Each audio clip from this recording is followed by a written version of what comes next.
Hello everyone, Kolonji Murray with TaxAssurances. Just want to do a helpful video for single parents that are filing tax returns.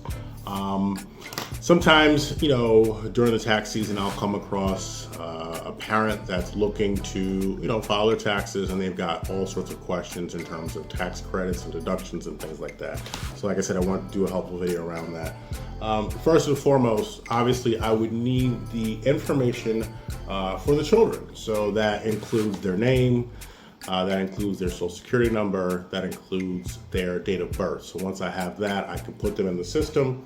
And as long as obviously someone's not married, then we can do what is called head of household. The reason why we do head of household is because you're taking care of some children. If there were not any children involved, you would file single.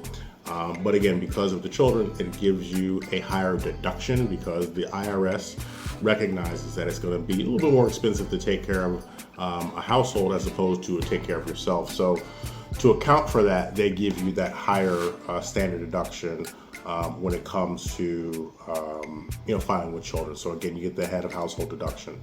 Then what we have to make sure of is making sure that if you qualify for the child tax credit, in certain circumstances, very infrequently, but there are circumstances where parents may not qualify to file as claiming their children because of their income usually. It's also a situation where if there is another parent involved, you want to be able to make sure that from an IRS standpoint that you can prove that you are entitled to claim the children. My experience has been most of the time the mom claims the children because the mom is usually the one, again, there are circumstances where the dad does, but the mom is typically the one who takes care of the children on a day-to-day basis, and that is part of how the IRS is going to measure who actually has legal claim from a tax standpoint to claim the children on the return. So once we do that, once we put them on the return, then we're looking at all the other circumstances in terms of child care. So for instance, if the child is going to after school care, not tuition, so you can't take the tuition as a deduction for K through 12.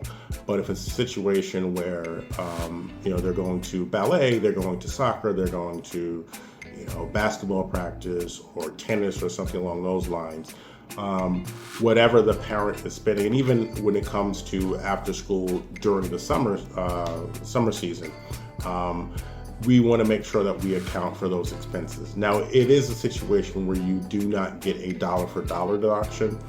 So say, for instance, if you spend $15,000 on after school care, you're not going to get a $15,000 deduction, but you do get something. And it is important that I, as the tax preparer, get that information and able to put that in. Those are kind of the bigger things.